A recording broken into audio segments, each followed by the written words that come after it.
The promise of love. It is hard to know what exactly it was that they had dragged into this world. Only a few of the first remain. Tim. The jungle air was still humid from the morning rain. Birds chirped and insects buzzed as the sunlight stretched itself like fingers through the thick leaf ceiling. Abba calmly took another step. The deer, standing a few steps from him, continued eating on a juicy-looking fruit that had fallen from one of the gigantic trees growing in this area of the rainforest. It was a good day to hunt, and the gods seemed to favour Abha today. Without making a sound, he slowly readied his bow, smiling. The village complex surrounding the sacrificial temple was alive with a warm sound of chatter and children playing. Two of the younglings of Chief Cadmel ran towards Habar as they saw the young man emerging from the trees. He was barely able to shoulder the deer he had slain, and the two screaming and running around him didn't make it any easier. But he still laughed, joyful, as they accompanied him towards the temple structure. Usually Abba would have been on the hunt together with his father and his older brothers, but they had gone to fight in the war ravaging between the sun folk and the moon folk and had not returned. He found hope in the knowledge that they were now at peace in the ether amongst the gods. Still, the last years had not been easy on him. The new responsibilities weigh heavy on his shoulders, and even though he never would tell anyone, sometimes he cried himself to sleep. The war raged now for 7 years.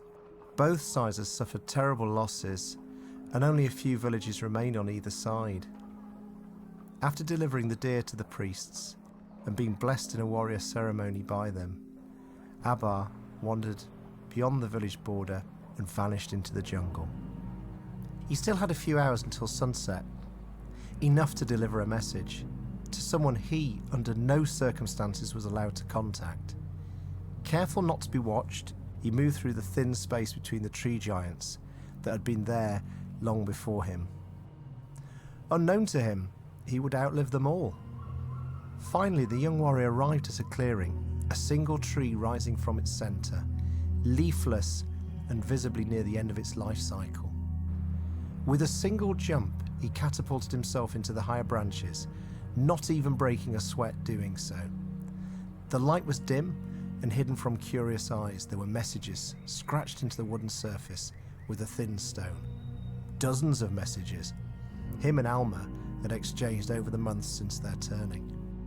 They had both never chosen to be involved in this war, had never wanted the gifts of the gods.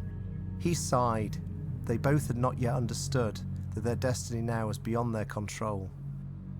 Abba pulled a small stone out of his belt pocket and started writing. More than your word is more than I could ever ask for. You know how dangerous listening to those feelings can be, don't you? Alma had not even noticed that her servant Rhea had entered her private chambers. Well, anyways, I kissed him. Can you imagine the look on his face? Ha! I hope he doesn't tell his wife, she giggled. These and alike conversations had always been mind-numbing to Alma. She did not understand the need for smaller topics of life to be discussed. Maybe her father, the high priest of the moonfolk, was to blame for that.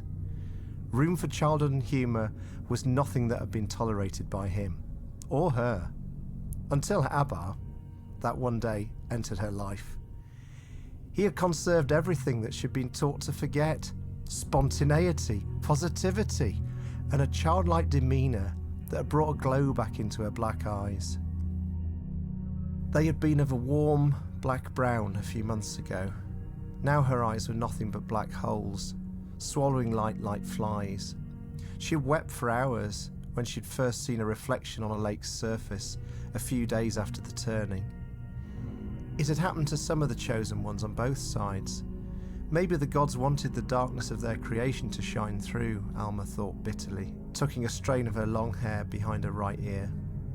Her skin had gotten much paler too, likely caused by a lack of sunlight. So when are you going to meet your sun lover again? Rhea asked. When are you going to stop dyeing your hair with snail blood? Alma fired back. Even though literally no one else in the whole village had red hair, her servant had for many years claimed it was her natural hair colour. Alma had even seen her pressing out the snail into a bowl once. Rhea knew not to answer.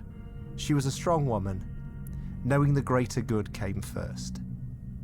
Even before her dying father, lying there weak, whilst her best friend was chosen to live forever. A thanks for waking up every night to accompany me in my loneliness would have been enough, Undying. But even the strongest can be caught in a weak moment, and a weak moment can be enough to change the face of the world. You have my gratitude, servant, thank you, said Alma frostily. Let us not speak of Abar again. It was foolish of me to even mention it to you. I expect silence. Now help me dress. Blood filled a huge stone chalice, standing in the middle of an altar. Dozens of people surrounding it, looking expectantly at Alma. They had all sacrificed a few drops for her, and her alone. With slow steps, she stepped in front of the altar. Her father, the high priest, stood on the opposite side of the altar and nodded, before bowing his head. Every man, woman and child in the room followed suit. Alma gripped the solid stone chalice and rose it to her lips. The crowd started humming, and her mind was filled with bliss. Rhea had watched her friend drink the blood of the people many times, and always felt relief, hope that the conflict would soon be resolved and her people would be victorious, that it would be over soon. But now, for a first time, a chill gripped her spine as the choir got louder and louder until Alma emptied the chalice with one last big gulp, and silence sank over the room like a blanket. Are you sure of this?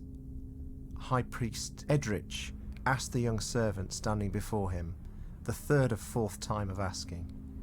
It was near morning, and he was tired, and what she spoke of was unthinkable. Yes. And could you show me this tree? Yes. Yes, I can, High Priest, Rhea said.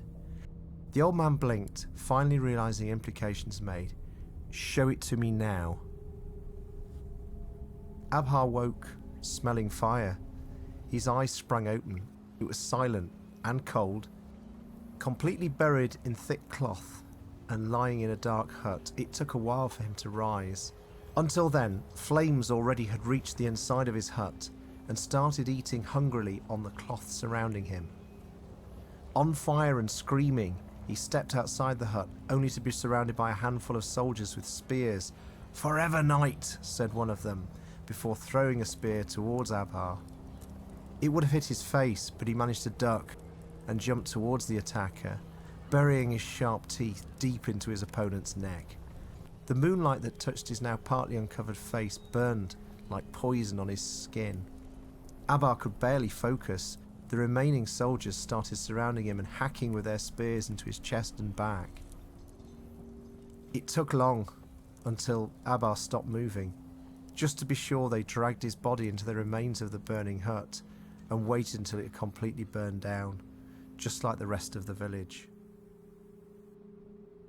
She had cried at first, then slaughtered. The girl did not remember how many. It was just in her nature. She didn't even mean to hurt anyone at first.